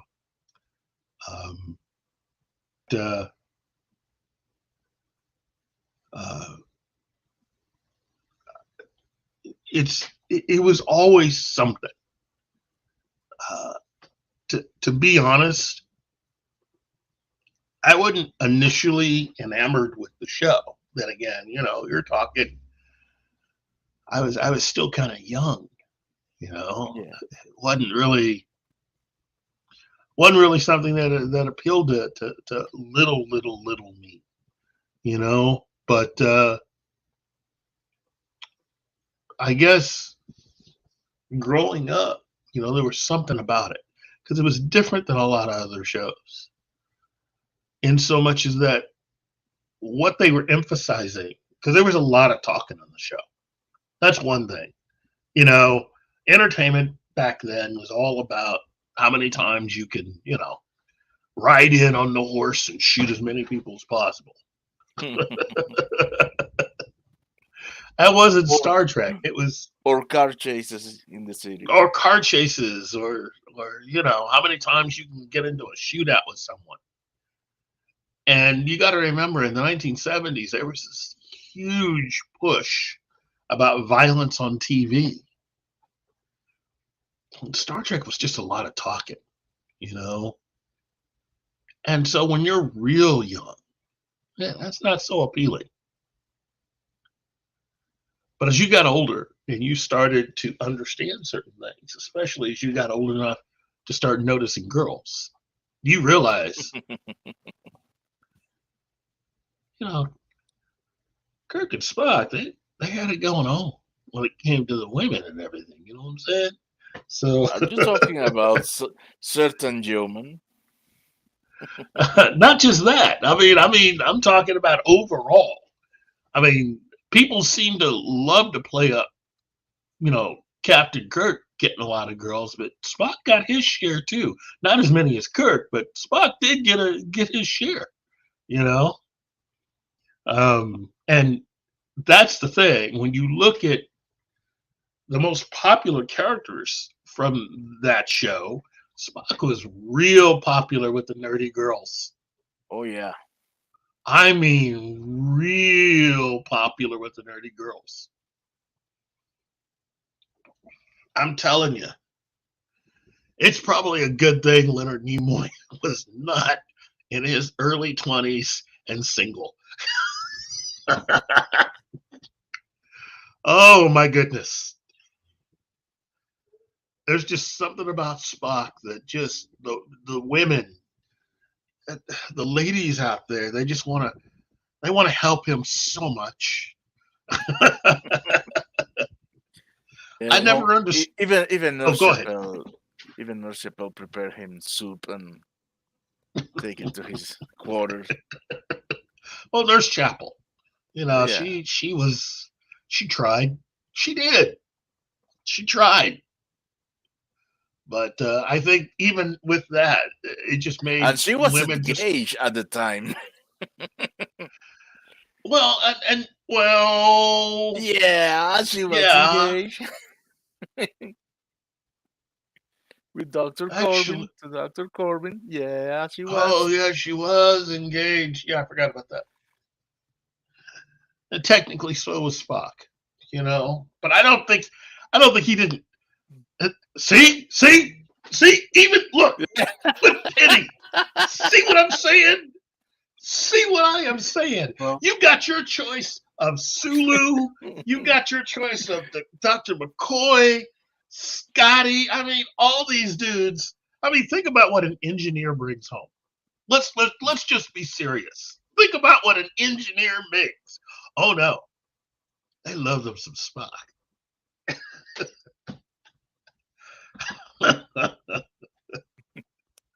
Again, I ain't hating on the man's game. I mean, Spock's got it going on. Okay. But wow. well, remember the DS9 episode when they go back to Yeah. Oh go yeah. back to the first Enterprise time, and Dax and Cisco are there working on something to hide the fact that they're there, and Dax goes, "I didn't realize he was so handsome," and Cisco goes, "Yeah, Kirk had a reputation as a ladies' man." Yep. And Dax was like, "No, I meant Mr. Spock." Well, she said Spock. Yeah, Spock. Yeah. Well, just so you see how life turns, the actress ended up marrying His Leonard son. Nimoy's son, Yeah, I know. who looks exactly like his father. Like his dad. Yeah, I know, man. You know, look. Even James Doohan's son, he's in the JJ movies. Yeah, Yeah. he's a transporter technician, I think. Mm-hmm. He's also the only actor besides Nimoy who's been in both the regular Star Trek movies and in the JJ films. See, Penny says she was 5. She was 5 when Star Trek aired. 5? Come on, Penny. You could not have been 5 back then. 5. Anyway, yeah, Peter Venkman fan site, Spock can be a savage. Well, I think that's what a lot of women wanted. They wanted him to act like that. Because, see, again, if you watch the show, you got to understand something about Spock. Spock was loyal to his woman. Even though she wasn't loyal to him, he was loyal to her. And a lot of ladies like that. I mean, a ship filled with various people, a lot of women, a lot of strange cultures. Spock is just like, yeah, I got somebody. Yeah, you know, he's just loyal. Spock had a Canadian girlfriend.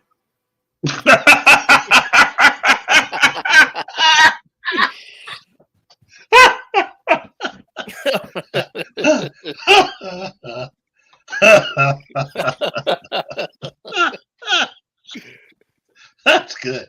Oh man. There's that. I just yeah. Wow. I just you can't eat. Oh wow. You just, yeah, Spock had it going on. I mean, if Leonard Nimoy, I mean, with there was a period of time between 1970 and 1974, 5, that if somebody that looked exactly like Leonard Nimoy were to go up to any convention, you know, walk into any convention dressed as Spock, walked up on stage and told all the ladies to just throw their bras up on the stage, that guy's feet would have been covered in bras before he could work his way off. I mean, that's how popular Spock was.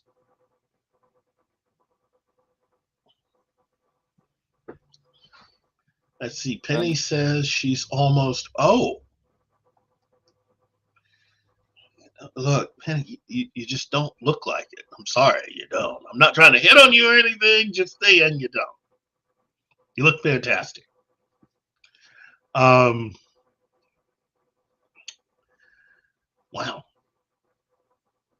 I didn't even look. Just to wind this down. I know I didn't exactly talk about the writer's room for Star Trek, but let me just say I have talked about it before on this show. And just like I had shown with Space 1999 and most definitely The Prisoner, the writers of Star Trek were all accomplished people. Okay? They weren't just people who just, wrote for a lot of other shows, wrote for a lot of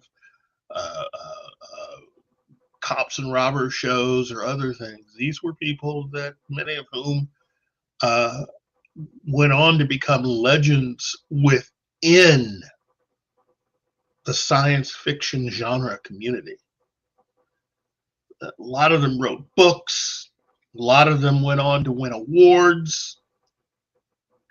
And many of them had careers prior to Star Trek,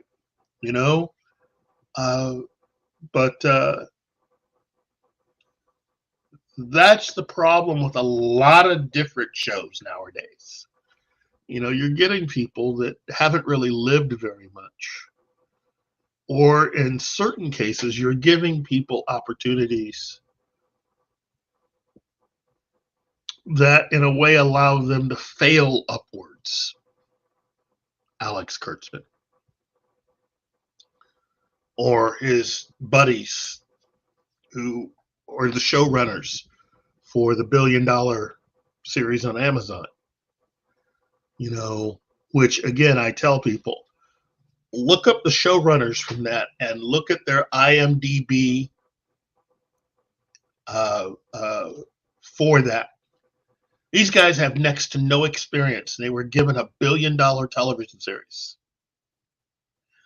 Anybody asking here? I mean, if you're not going to require that much experience, then hire me for season 2 of that show. I'll give you a better show. A $1 billion TV series. Oh my goodness. Anyway,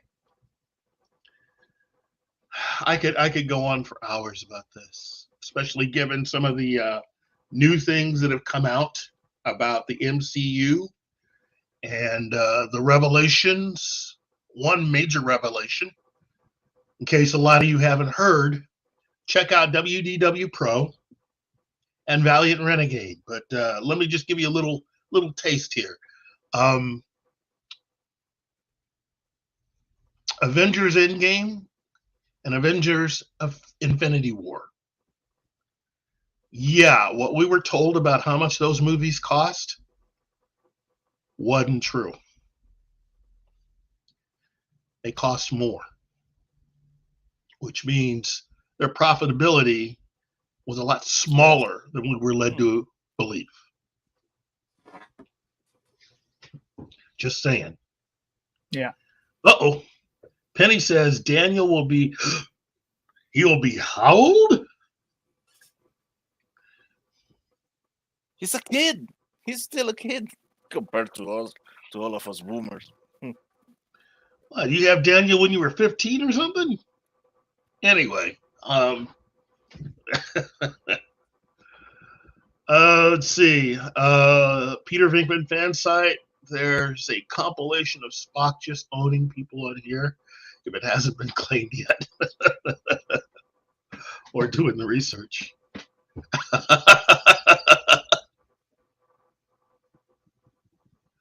Wow, the JJ bunch. Yeah, that's about right. Look, I'm telling you, if you did a survey of just female fans, anybody that's 35 years old or older, and you gave them the opportunity. I mean, how many women do you think would actually go for the Spock? I mean, come on. I'm just saying. Just saying. Spock just he's got that whole mystique Vulcan thing going on, and just women just love Spock. They love them some Spock. But even guys like Spock. I mean, not in that way, but I mean, guys like Spock. Spock was cool. He was strong. I like the fact that he could just break things. Vulcans having that strength almost made him like a superhero in that respect. That's what I liked about Spock growing up. It's just like, yeah, this guy could be a superhero. Just happens to be the first officer in the starship. Kirk's got his muscle. That's what he's got. Anyway, I think we've hit the top of the hour here. So as we're going to wind things down, first of all, Peter Venkman fan site, let me just say, Strange New Worlds coming to TV. That's going to be embarrassing. It's not going to be as bad as Discovery, but I don't think the ratings are going to be everything that they're hoping. This stuff just does not appeal to fans. It just doesn't. Netflix has already told everybody. They revealed all. They revealed exactly what's going on. Paramount, CBS, Viacom, whatever you want to call them, have been pulling a fast one on fans.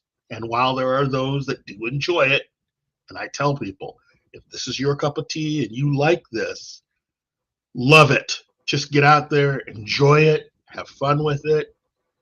I have no problem with any of the actors. I have no problem with anyone except the writers and producers. That's it. Those are the only people I have a problem with. Other than that, got no problem with you. Because Terry Matalas should be allowed to have his own show. The fact that they are dragging their feet and going yay or nay with that tells you everything you need to know about how petty Akiva Goldsman and Alex Kurtzman are. Because they could go ahead and greenlight that show tomorrow. And the very fact that they do not tells you all you need to know. Yep. So, go ahead, guys. No, I was just agreeing. Man, to me, with this, let's change Star Trek. Okay, that lost the majority of the fans. Wouldn't be so bad if it were able to gain new fans, which hasn't been able to. No. So it doesn't appeal to anybody. Well, of course, I'm exaggerating. There's 2 or 3 people in the whole world that like it. But the number is not 0. Okay, but yeah. Again, if you love it, it's great. But you're far more generous than me. I would say. Somebody tells me I like that, and I will go Obi-Wan on them and say, "Go home and rethink of your life." Well, I look at it this way. There's not much more that I can do to it that it hasn't already done to itself. The major thing about... Oh, go ahead. I thought Discovery and Strange New Worlds were the best written things on TV. Okay. Well, when you see the other are you a shows, pod person, John? Oh, come on. There you know are what? some bad things on TV. So you know what, John? If that's what you truly believe, man, you go with that. I was being sarcastic. Yeah, I know. If that's what you truly believe, look, there's room for everybody. My sore point is that these people are using what they're doing to change all of it. That's where I draw the line. Just change, look, do whatever you want to do with the characters that you've created or the universe that you have created, which is separate from everything else. I don't hate on the I don't hate on the 2009 movie the way other people do. Like me, for It's dumb. It's fast paced, dead for the neck up entertainment. But that's the way it was made to be because that's JJ's take on it. But here's the major thing. The fact that Robert Orci and Alex Kurtzman wrote a script that by its very nature is seen as a alternate reality. That means nothing that happens in the movies affects anything that had happened before. So I'm cool with it. I am really cool with it. They can make as many of those movies with that cast as they want to. I'm here for it. I'll go see them. No, But I will watch the release on streaming. yeah, that's all right. That's all right. But what I'm saying is, here's the thing, though, that is, to me, the no-go part, which is Alex Kurtzman being delusional enough to think that people want to go to the movie theater and see his characters in the big screen. Remember, Les Moonves He put hated Kurtzman in charge of all of Star Trek, meaning that he is the boss of Star Trek.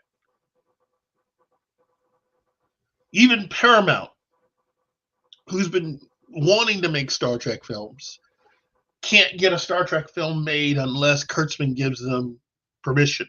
And Kurtzman has decided to use his power to get a Discovery movie made. That's what he's trying to do. Well, that's the rumor, I should say. He's trying to make one within the universe that he's created. Good luck with that. And he may just get it. My thing is, I really don't care if you do or not.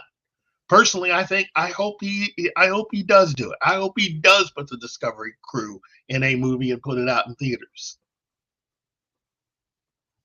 It will bomb. Yes, it will. And we need it to bomb. Maybe some I don't can rethink. You know what? I'm down with you, Martin, except I don't have to do a thing. I don't have to raise a finger. I don't have to raise an eyebrow. I don't even have to pray. I don't have to do a thing because it's gonna fail all on its own. It's gonna fail. That's all. That's it. People have already judged this stuff, and the only thing that really works for them is Terry Matalas and his people.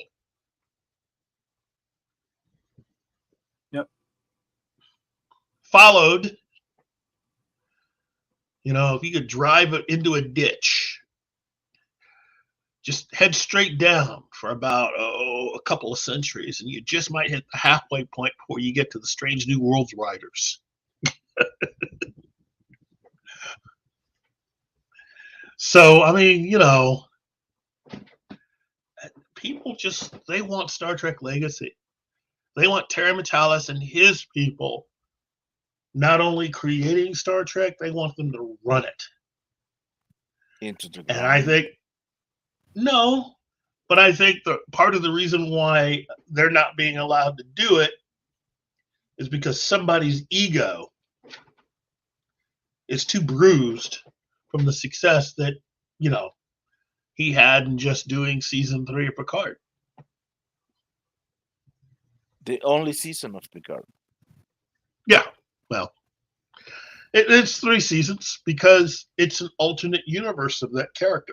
That's all. As I explained before in the very beginning, once you get past Enterprise, especially with the whole the episode where the alternate universe version of the characters finds a starship that basically allows the alternate universe characters to jump ahead in technology at least 60 years, 70 years. Let me make this easy for a lot of you who need to really understand this. No, 50. If you No, take I think it was 150. 150, Yeah. let's just say you take the cell phone that you have in your pocket right now and go back to, say, 1944. The technology from your phone would be enough to jump American technology from that time ahead. Assuming they could reverse engineer it. Yeah. Assuming they could reverse engineer it, but let's just, well, I mean, you could take, look, coming from the past, you wouldn't really have to, quote unquote, steal anything. You go far enough into the future, whatever you want, you could just literally take. The stuff that we have in libraries, that is part of the Freedom of Information Act, and the stuff in museums, that's the two things that people from the past could steal and not really that much be made about it. Seriously.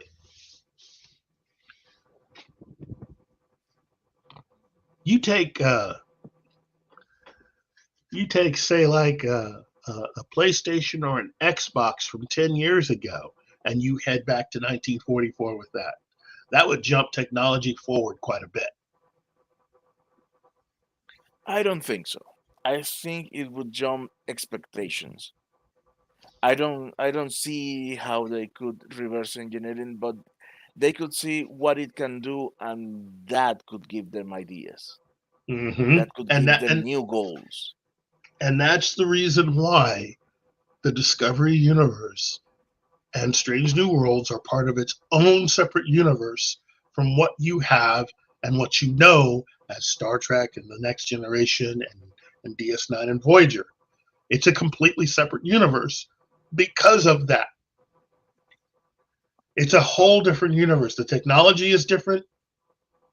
The starships are bigger, for one thing. It makes no sense.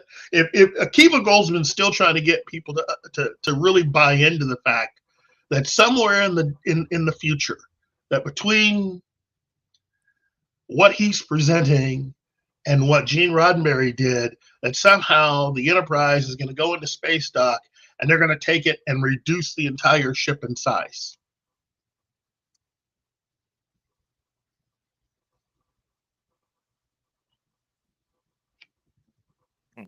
Even he knows that's stupid. Yeah. Which is the reason why he's been giving interviews and saying he's reversed how he was talking about things in the first season. Akiva Goldsman answering questions, he and Alex Kurtzman answering questions a year ago have now changed that tactic this year. What they're now saying is that any things that do not match what they are doing compared to what was written, that what they do supersedes anything that Gene Roddenberry or any of the other shows have done. Oh, that is going to set well with their fans. That is what they are arguing. And that Akiva Goldsman, in his mind, thinks, I'm doing you a favor. I am a Star Trek fan. I am helping us keep the future alive. That's his explanation.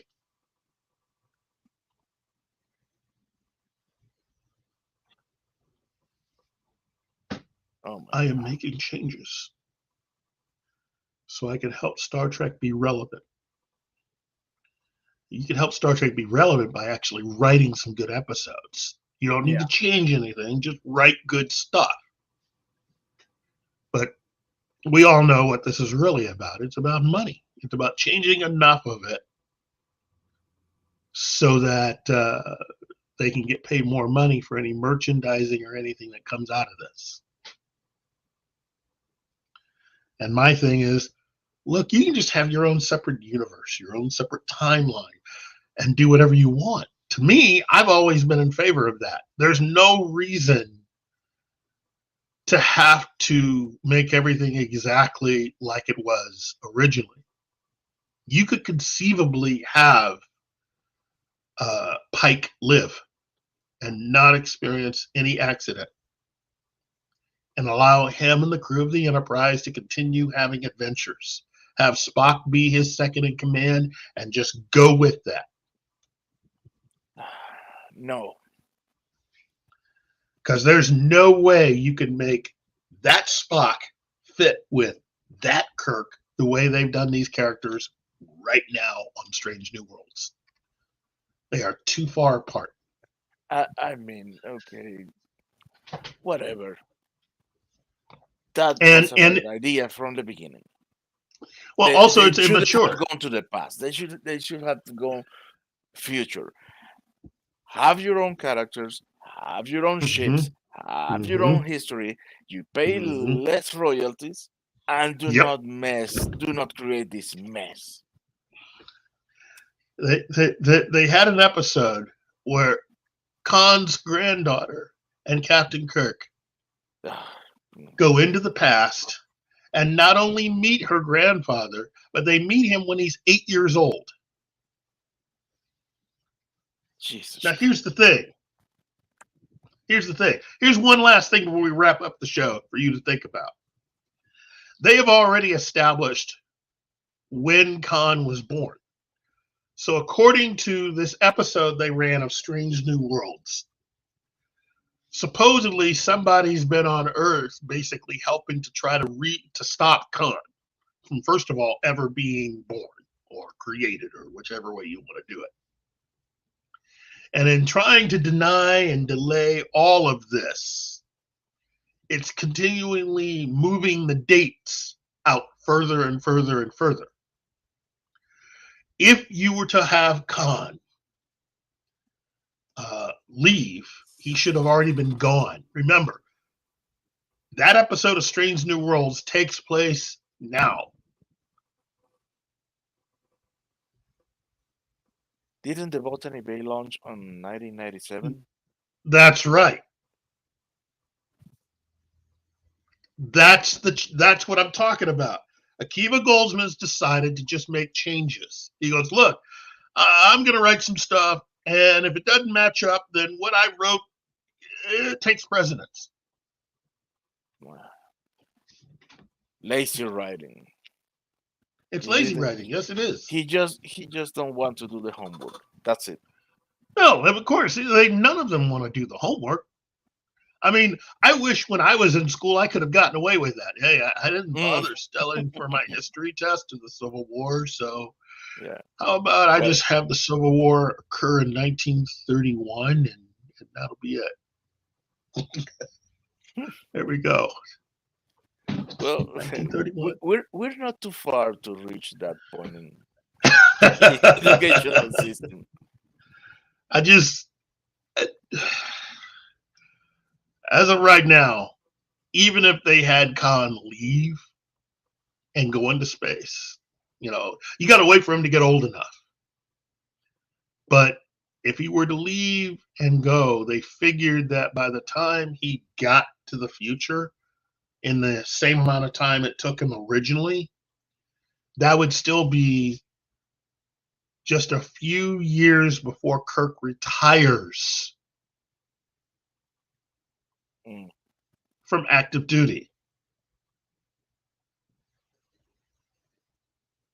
Come on, man! You were making me so happy. You dropped that shit on me.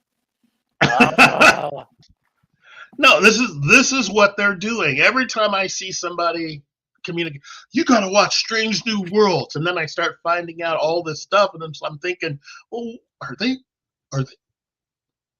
they sending you something to smoke while you watch this show? I mean, Are they really doing that? Like, I get it. You're excited because there are characters, and the title of the show says the words Star Trek somewhere in the title, and you're excited, and it's all good for you. That's fine. We've now established that in certain respects, you're turning off your brain for certain pieces of information. That's fine. I truly believe in the rights of the creator for anything that they want to do. That doesn't necessarily mean that everything they do is going to be great, but I believe that when someone creates something, that's their work. And if you don't like it, you are more than free enough to go create your own thing. Again, say what you will about Zack Snyder. He went off and, Star Wars didn't want his idea, so he went off and just made his own. Nothing wrong with that.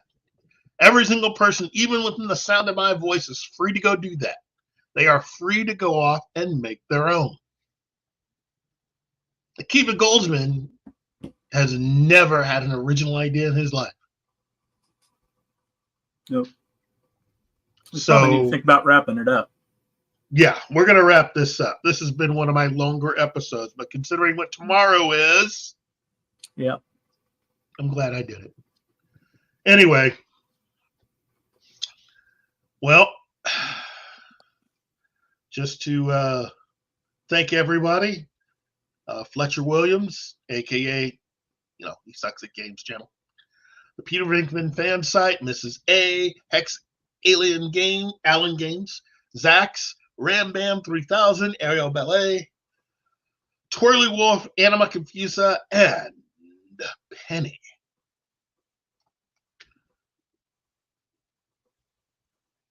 For Gus Wolfen, Martin, and myself, the K-Man.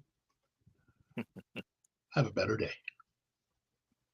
See you later. Oh, and happy Star Trek Day tomorrow. Yes. Star Trek. Yep. Real Star Trek. Not the phony stuff. Don't buy into that. Do not buy into that at all. It's real Star Trek. You're celebrating the premiere November 8th, 1966. That's what you are celebrating. Nothing else. Thank you very much. Thank you.